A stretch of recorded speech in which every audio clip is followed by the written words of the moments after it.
قالك دابا العرش خلينا السيد انا يقول لك الا تزوجي ما تعرفيش الشلحه ما باش تيجي لها قال لك الحقيقه راه الشلحات راه عزيز عليهم الحوايج وحق الله العظيم الشلحات عزيزه عليهم الحوايج والله العظيم.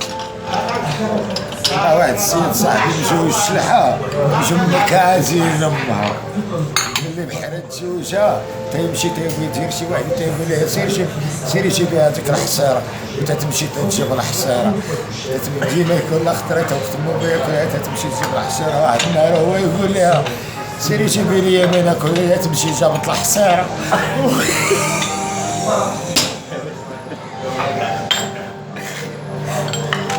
صحابها كل شيء هو هي الحصيره. احترامات ما يجبرنيش لها يجبرهم